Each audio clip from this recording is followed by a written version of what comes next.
Hello and welcome to Candidates Forum 2021. My name is Ed Miller, your host, and I'm also co-host of Stand Up Strong on 1530 AM WVBF.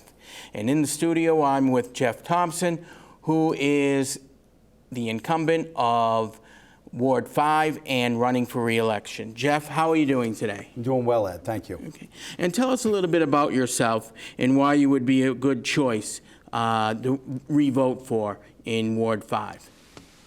Well, Ed, I was born and raised in Brockton. I operate a business in Brockton. I'm raising my family in Brockton. And so Brockton means a lot to me. It's a wonderful city. And I believe I have the ability, the skill set to be an effective city councilor. Mm-hmm. And so I believe I've proven that over the last 2 years. And I'm asking the residents of Ward 5 to elect me again for another 2. Mm-hmm. And what do you feel is the most important issue facing the city council today? So we have multiple important issues. I think number one, our infrastructure. I think right now we want to be a 21st century city. We have 18th century or 19th century infrastructure. And so it's very important for us as we move forward to address that really big problem. Our infrastructure includes our water infrastructure, our electric infrastructure, and our roads in Brockton. And so there are a lot of things that we need to improve, and I work every day trying to make those improvements. Okay. Now, 3 years ago, we entered a trash agreement that resulted in smaller trash bags that even a family of 2 find it too small. We have to buy bags that actually had a 25% increase in its cost, where now we buy 4 for $5. And we also have to use these bags, which are a 300% increase than if we just went to the store and bought trash bags. Why do you feel that it's a specific requirement to use these bags and also have these small trash containers that really aren't that useful? Well, I understand the concern. Again, I'm a homeowner in Brockton, and I use the same small trash bag. I seem to get 3, maybe 4 if I push them down real hard. Trash bags into the small can.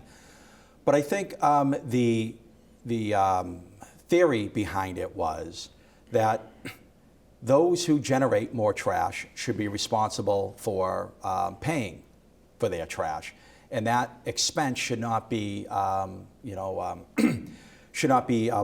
by the rest of the residents. Some people use a lot of trash, some people don't. And so it's a way to keep the burden on those who use a lot of trash. This contract is expiring soon. I think we'll take another look at it. Are there improvements we can make? Are there changes we can make? We'll definitely take a look at that and make the necessary changes if required. Mm-hmm. One of the other issues that people are expressing their frustrations are the small business owners. For them trying to get the permits and opening up in Brockton, I had one contractor said, if it took days for me somewhere else to get a permit, it takes me weeks in Brockton. If it takes me weeks somewhere else, it takes me months in Brockton. What do you feel that can be changed to make Brockton a more business-friendly community and also bring down the time requirement that it seems to take in Brockton than any of the other surrounding communities? Well, Ed, it's imperative that Brockton is a business-friendly community. Having businesses in Brockton is really the backbone of our tax base, and the more businesses in Brockton, the better it is for all of us. So we have to be business friendly. Now, when it comes to permitting, I think one of the issues that has arisen is the labor shortage of inspectors. Mm-hmm. I believe we have in Brockton a community of 105,000 people. I think we have 2 plumbing inspectors, 2 electrical inspectors, And that's just not enough for a city our size. So we need more inspectors. I know that some of the permitting process has been moved online. If you want to pull a permit, you can go online and fill out the permit, pay for it online, and then come to Brockton to pick up that permit. But there's work to be done there. So we need to address that labor shortage. A plumber or an electrician can make almost twice as much money in the private field than they do working as an inspector for Brockton. So maybe we have to see if we need to increase the salary for our inspectors. But it's an issue that we have to address, and it's one that we're currently looking at. Because many decades ago, we used to have an ombudsman who, and her job was to work with this, especially the first-time business owners, because they don't know the system. And dealing with any city, we know it's difficult. It's not just Brockton. You're dealing with the red tape of your community. But that person would pretty much walk them through the process and help them out. We got rid of that a while ago. Do you think that would be one of the more important issues to handle, to have someone to say, I'm here to help you? Yeah, I do. And right now, I think that job has kind of shifted over to our Metro South Chamber of Commerce. I was actually at a meeting there a few weeks ago when Secretary Keneally came to the city. Mm-hmm. And one of the people that I met and was introduced to is a woman, Adelsa, and her last name slips my mind right now. But she's been hired by the Metro South Chamber of Commerce to kind of address these issues. Look, I'm a businessman myself, but I went to law school. They taught me how to be a lawyer. They never taught me how to be a businessman. So I show up, and all of a sudden, I've got to balance books. I've got to, pay for employees. I've got to pay all different fees, and so supplies and advertising and everything that comes with operating a business, the tax consequences. So a lot of people have great ideas, right? But they don't have the business background to build their business. And so I believe the Metro South Chamber of Commerce has some help there that can help you with your business plan, help you with finding locations, helping you with taxes, referring you to different other resources to help you build your business. And so especially when there are a lot of grants available out there for small business owners. And so, but you don't qualify for those grants if you don't have a business plan, if you haven't paid your taxes. And so the Metro South Chamber of Commerce has an employee who's knowledgeable in those areas, and it can really help build up the business part, the technical business part for entrepreneurs in Brockton. And so I do believe an ombudsman is necessary. And I believe the Metro South Chamber of Commerce tries to provide, that service. Now, you mentioned there's many situations that Brockton has to deal with that's important. But as a homeowner, what do you feel is the number one issue that you have to deal with, not as a counselor, but as a homeowner? As a homeowner, you're always concerned about expenses. Right, so rising property taxes, rising, water rates, rising, electrical service fees, and all of that. So cost is always a concern. Outside of that, I wouldn't call it a concern, but I think what the people of Brockton should be doing is, we're having a lot of turnover in our neighborhoods, right? And so, what can be concerning is that people lose the camaraderie of their neighborhood. Mm-hmm. And so I think we need to be good neighbors again. And I think we need to go out, find the neighbors we don't know, and introduce ourselves. Mm-hmm. So, and I do that in my neighborhood. Maybe it's because I got a big mouth and, I like to talk, but I definitely...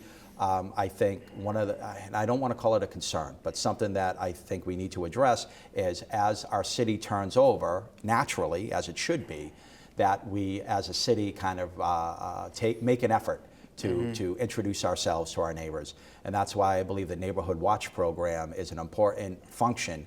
And you know, anybody interested in being a neighborhood captain, please reach out to me, because Neighborhood Watches is one of the really community events that I want to continue setting up. Okay. Now, as a ward council, you are required to vote on many issues. How would you vote if a vote comes up that you feel would really help the city, but the people in your ward are hesitant or not for it? How would you react to that, and how would you vote on that? Well, I would listen, right? So every incident is different, but let me give you an example. The Christo's lot, right? We're talking about rezoning that. One of the ideas was to put in high-density residential units there. We're talking 200 residential units on this property. I held a meeting in September of last year, and I listened to the feedback of my constituents. There was no appetite for a high-density residential unit on that property. Now, would that have benefited Brockton? Of course it would have, but it wouldn't benefit Ward 5. Mm-hmm. And so I said, nope. Let's go back to the drawing board, and I developed a new commercial zone for Christo. So if it's bad for Ward 5, it's bad for Brockton. Okay. Now, currently, the city councilors serve a 2-year term, and it's part-time, and the mayor serves a 2-year term. Do you feel that a 4-year term for both would benefit the city and benefit the council? Do you also feel that a full-time position on the council would be better than a part-time? So I think, well, right now our House of Representatives is a 2-year term, right? Mm-hmm. So I think the representative part, I don't mind it be continually 2 years. We're accountable to the voters, and to take away their power to change the course of their representation. To double the time in which they get to make that change, I don't think I would be for that. I don't mind running every 2 years. It gives me an opportunity to state why you should vote for me often. And so I don't mind that. When it comes to the mayor, I think potentially a 4-year term would make a little more sense. I want my executive to be focused on running the city and not focused on a campaign. And so I think if we mirrored our federal government, 2 years for the legislative branch, 4 years for the executive branch, I think that makes sense. So I'd be for increasing the mayoral term to 4 years. Should city councilors be full-time? I think when when this first, when legislators, citizen legislators first came about, there wasn't as much to do as a legislator. Brockton is a $500 million business, right? And I'm on the board of directors. And I have to deal with development, deal with infrastructure, deal with community services. And I have a full-time job on top of that, and a family on top of that. So I love the job, and I try to give it as much time as required, but there's only so much time because I also have to feed my family by operating my law firm. And so should a city councilor be full-time? I think we'd be more effective if we were full-time. Maybe there's a middle ground, maybe have full-time staff in City Hall to help us, but, and not us necessarily being full-time. So I don't know. It's something I do think about, but I would say there's potentially a medium ground of having full-time assistants and not us being full-time legislators. All right. Well, Jeff Thompson, thank you for coming down. That's all the time we have. But if you'd like to take a minute and talk to the people of Ward 5 and why they should be coming out and voting for you and putting you back on the council. Hi, residents of Ward 5. I just want to start by saying I am honored to have represented you over the past 2 years. This job has a pretty high learning curve, and I believe I've dedicated the requisite time and attention to be prepared and informed at city council meetings. And so what I'm hoping for is that you maintain your confidence in me and elect me for another 2 years. I really love the job. I really do. I'm available to answer any questions. I like the back and forth. I'm super interested in development and budgeting and infrastructure. So I really enjoy the job, and I think I have the time, the ability, and the desire to do it for another 2 years. So thank you for your confidence, and I ask you for your vote. Okay. Well, thank you very much for coming down. My name is Ed Miller. I'm your host, and I'm also co-host of Stand Up Strong on 1530 AM WVBF. And we appreciate you listening. And remember, November 2nd is the day we go out and vote. And voting is a right, not a privilege. We need everybody, because this is how we're going to decide who's going to run our city. Again, I'm Ed Miller, and I hope everybody has a great day.